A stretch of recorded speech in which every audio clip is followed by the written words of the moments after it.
Concept হচ্ছে value for money.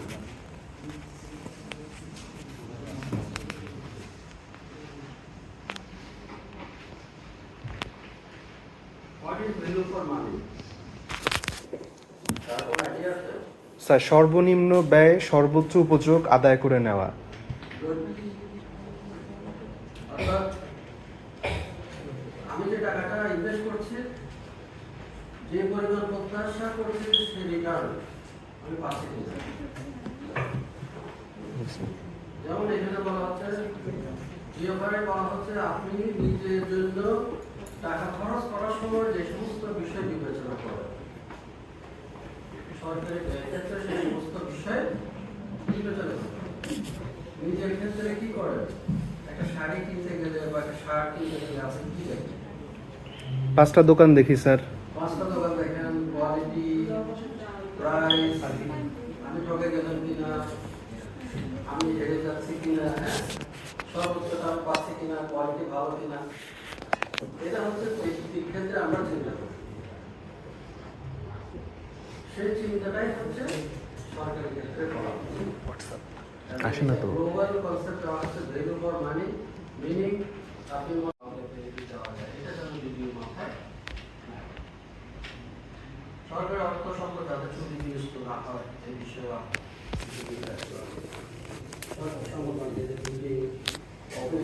আমাদের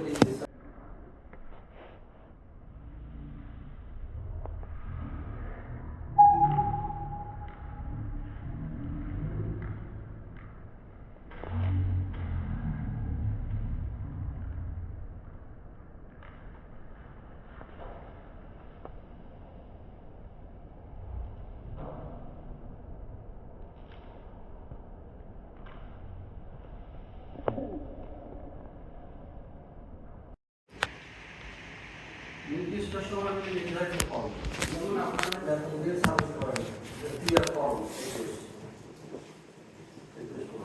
clear form আছে, ফর্ম চালানি ফর্ম, ক্লিয়ার ফর্ম, নির্ধারিত কিউগুলোর জন্য একটা ফর্ম, বেতনগুলোর জন্য একটা ফর্ম, নির্ধারিত গুলোর জন্য নির্ধারিত ফর্মে দিতে হবে। প্রকৃত দামটার মধ্যে বিল দাবি করা হয়েছে কিনা পালন করা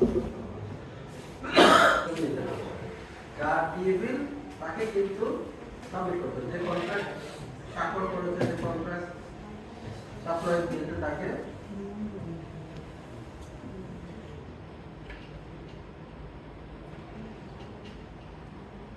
দিতে হবে।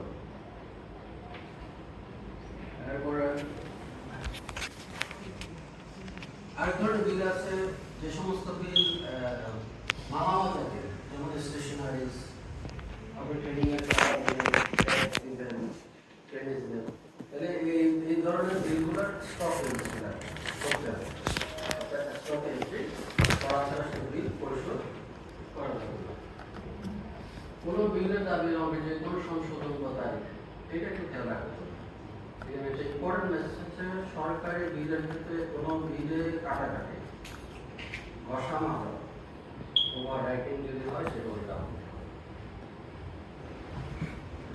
কোনো বিল যদি আপনি এমন বিল পরিশোধ করেছেন যে বিলে কাটাকাটি আছে, ওভার রাইটিং আছে, অথবা ফ্লুইড আছে, নির্ঘাত অডিট আপত্তি। এখানে নিয়ম হচ্ছে, যদি কোনো ভুল হয় তাহলে কি করবেন? কাগজ চেঞ্জ করে হলাম। কোনো বিলের যদি ভুল হয়, এসআর অনুযায়ী, সাবসিডির রুলস অনুযায়ী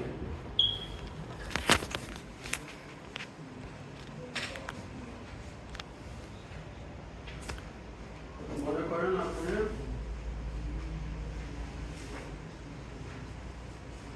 2000 টাকা বিলের 2000 টাকা রাখা আছে, এটা ভুল করে দিয়েছে। সাবসিডি রুলস অনুযায়ী লাল কালিতে একটা কেটে এটা হবে 250। উপরে লিখবেন, উপরে লিখে যিনি বিল সাবমিট করেছেন তার স্বাক্ষর, বিল দাতা স্বাক্ষর, আর অনুমোদনকারী অর্থাৎ বিডিও স্বাক্ষর,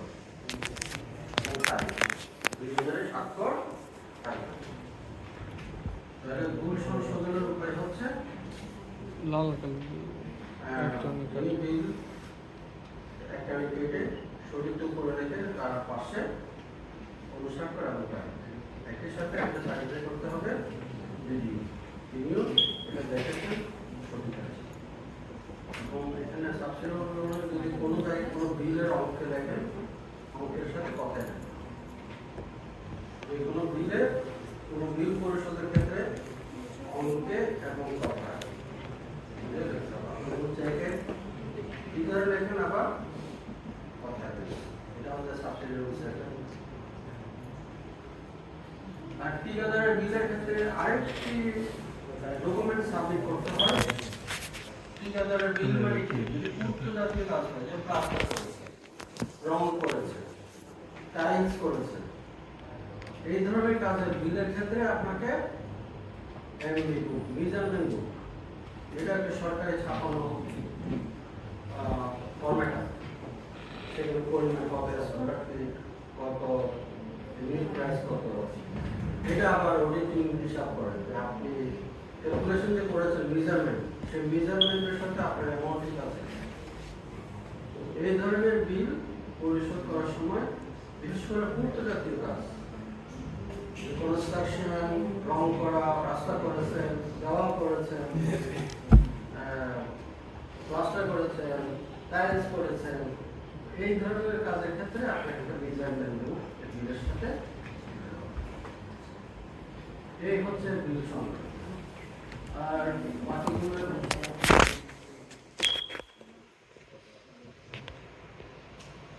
এছাড়াও আইন কর্মকর্তার আরো দায়িত্ব, তাকে বাজেট ঠিকমতো আসছে কিনা সেটা দেখতে হয়,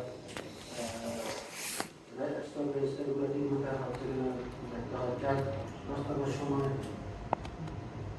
ফাইল অনুমোদনের সাথে চাহিদার পরিমাণ ঠিক আছে কিনা সেটা দেখতে হয়, ক্যাশ বিলের সাথে ব্যাংকের স্টেটমেন্ট মিলাতে হয়। তারপরে সময় সময় বিভিন্ন জায়গায় রিপোর্ট এটা প্রতি মাসে দিতে হয়, আপনার অফিসে কত টাকা আসলো আর কত টাকা খরচ করলেন তার হিসাব। আর যখন অডিট টিম আসে, অডিট টিমকে তার কিভাবে সহায়তা করা যাবে এই কাজগুলি আছে। এছাড়াও আপনি যদি ভালো রিভিউ করতে চান, ফাইন্যান্সিয়াল গুড কন্ডিশন মেনে রাখতে চান, তাহলে সরকারি ক্ষেত্রে আপনার বিধিবিধানগুলো ভালো করে আয়ত্ত রাখতে হবে, জানতে হবে কোথায় কি আছে। আর চতুর্থ পয়েন্ট যেগুলো এখানে আছে, যে আপনার অফিসে অনেক সময় অনেক ধরনের ঋণ দেওয়া হয়, ঋণ দেওয়া হয়, এই ঋণ অগ্রিমগুলো ঠিকমতো অ্যাডজাস্ট করছে কিনা, সবার ট্যাবেল করছে কিনা, এগুলো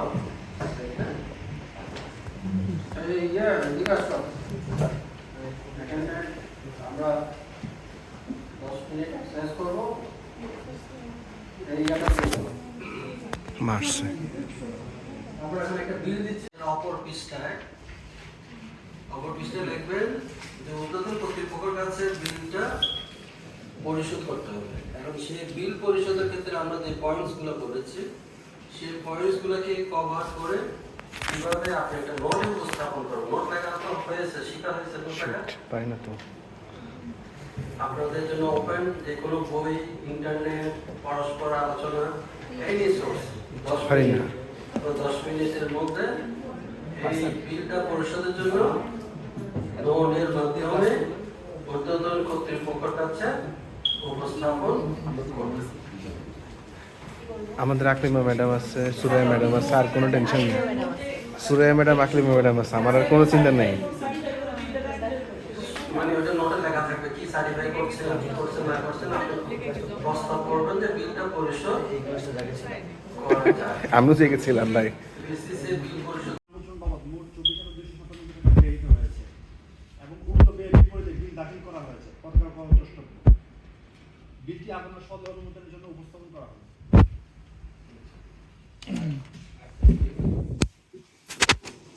স্যার, আমি নোটের বিষয়ে উল্লেখ করছি একাডেমির 57তম প্রতিষ্ঠাবার্ষিকী উপলক্ষে দাওয়াত ও খাম মুদ্রণের ব্যয় নির্বাহ প্রসঙ্গে আপনার সদয়বতির জন্য জানানো যাচ্ছে যে 1 নম্বর প্যারায় বিগত 15 জানুয়ারি 2025 অবগত তারিখে একাডেমির প্রতিষ্ঠাবার্ষিকী উদযাপন উপলক্ষে দাওয়াত কাট ও খাম মুদ্রণ বাবদ 24,297 টাকা, কোথায় 24,297 টাকা বিল পরিশোধের জন্য আপনার বরাবর ইন্ডাস্ট্রিয়াল প্রেস কর্তৃক উপস্থাপিত হয়েছে। বিলটি পরিশোধ করার জন্য ব্যয় সংকুলান হবে। বিলটি অনুমোদনের জন্য বিলটি আপনার অবগতি এবং সদয় অনুমোদনের জন্য উপস্থাপন করা হলো। ঠিক আছে, আমরা দেখি প্র্যাকটিক্যালি বিলটা যেহেতু পেড হয়েছে ভাড়ার তরফ থেকে, এবার হলো কোথায় গ্যাপ আছে, রোডের ভাষার মধ্যে কোনো গ্যাপ আছে কিনা সেটা আমরা দেখব। এই ছিল এই স্ক্রিনে যেটা দেখতে পাচ্ছেন এই বিলটা, এটা পরিচালক প্রশাসন বরাবর বিলটা সাবমিট করেছিল। পরিচালক প্রশাসন উনি স্বাক্ষর করে প্রকাশনা ব্যবস্থাপক ভবনের প্রকাশনা ব্যবস্থাপকের কাছে উনি মার্ক করেছেন। অর্থাৎ এই সংক্রান্ত বিল প্রসেস শুরু হবে, স্টার্ট হবে প্রকাশনা ব্যবস্থাপনা শাখা থেকে। প্রকাশনা ব্যবস্থাপক আর সাধারণত বিলের সাথে চালান থাকে। এই জাতীয় যদি কোনো বিল হয় স্টেশনের মালের সাথে বিল চালানের মধ্যে পার্থক্য হচ্ছে বিলের মধ্যে টাকা পরিমাণ উল্লেখ থেকে চালানের মধ্যে টাকার পরিমাণ উল্লেখ থাকে না, কয়টা দেওয়া হয়েছে সেটা সহ উল্লেখ করা হয়। এরপরে আমরা নোট, যেটা আপনাদের অ্যাসাইনমেন্ট ছিল, এটা হচ্ছে প্রকাশনা ব্যবস্থাপকের হাতে লেখা। তিনি এখন ফাইলে উপস্থাপন করছেন বিলটা ঊর্ধ্বতন কর্তৃপক্ষের কাছে বিলটা পরিশোধ করার জন্য।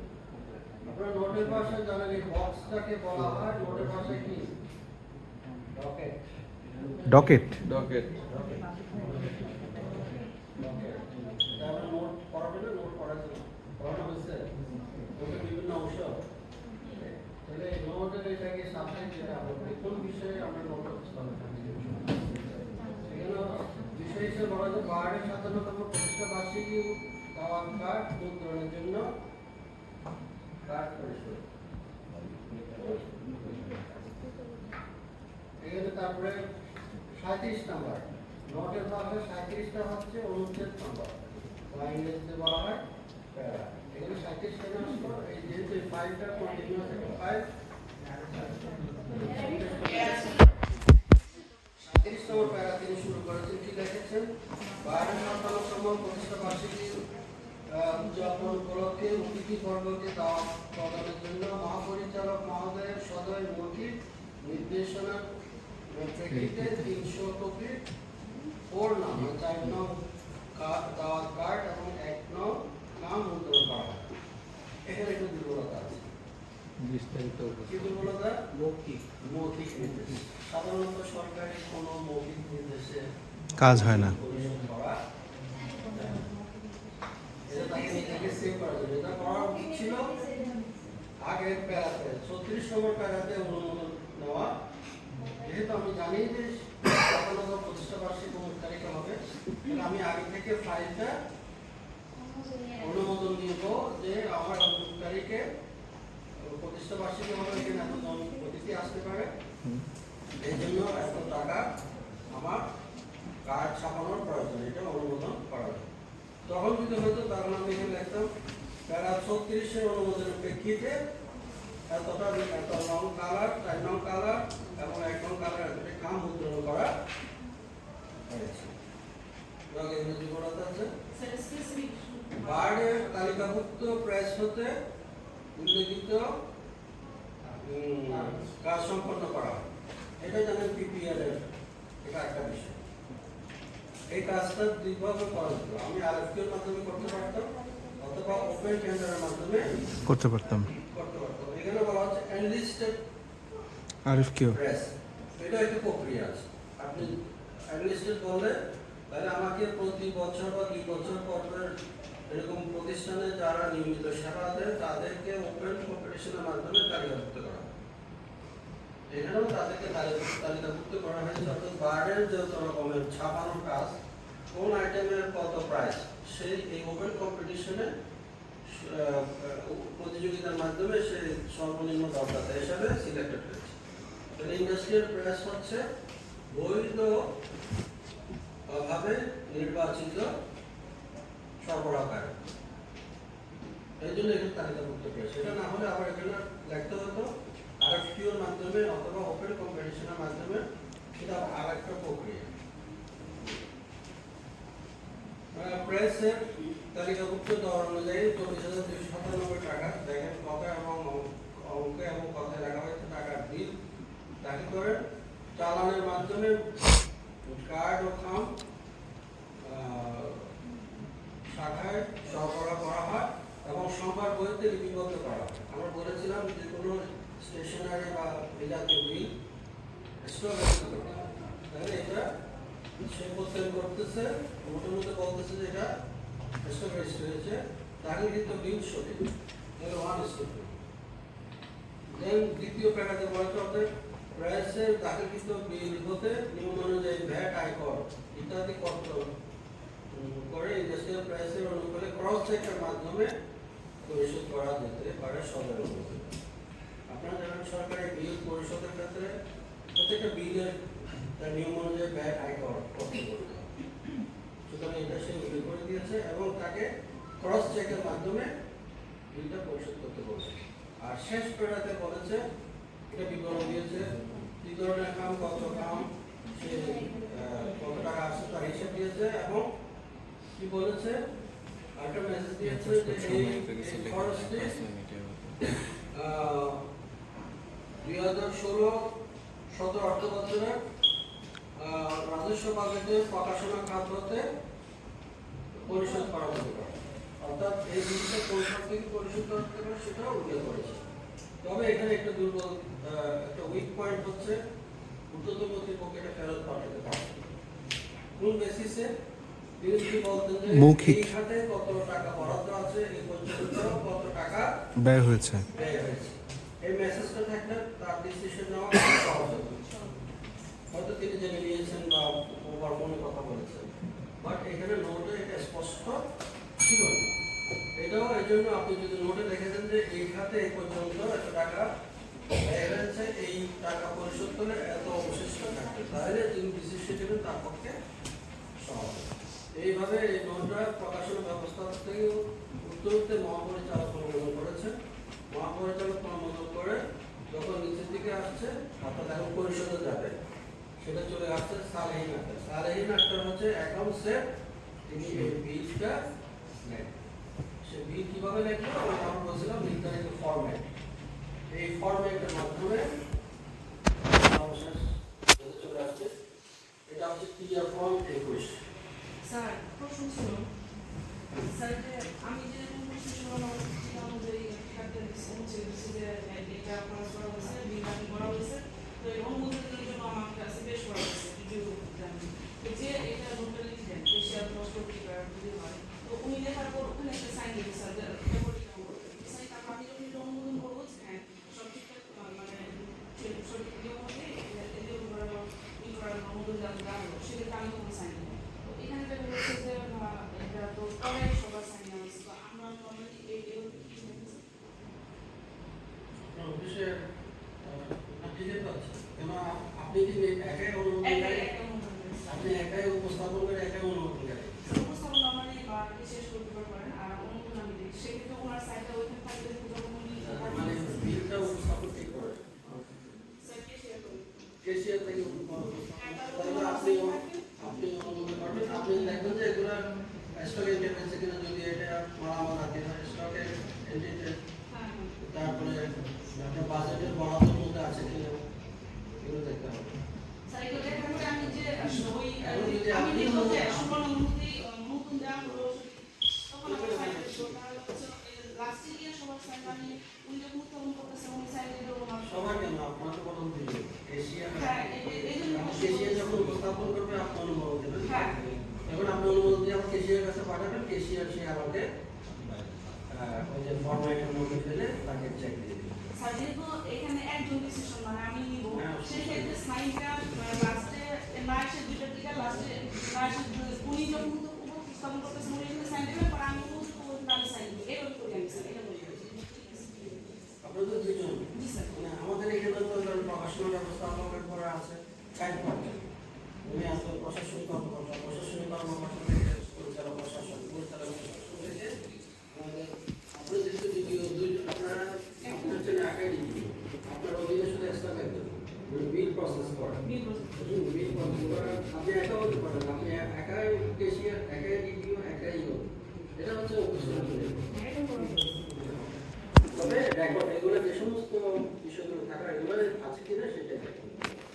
তো এরপরে এই বিলটা ফাইলে চলে আসছে, ক্যাশিয়ার তারিখের কাছে তারিখ টিআর ফর্মে এই ফটো দিয়ে কত টাকা পাবে ব্যাংক কেটে, সে পাবে 20,652 টাকা।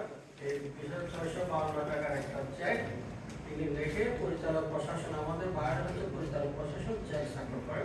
তিনি চেক স্বাক্ষর করার পরে এই চেকটা যখন নিয়ে যাবে তখন এই বিলের সমাপ্তি শেষ হবে। ভাই ভ্যাট কেটে 20,000 সামথিং টাকা বললো, কিন্তু আমার তো এখানে 24,297 টাকা ছিল। ভ্যাট কাটবেন আপনি যদি 24,297 টাকা হয়, হ্যাঁ। জি ভাই। এটা যদি প্রেসের ক্ষেত্রে সরি 24,200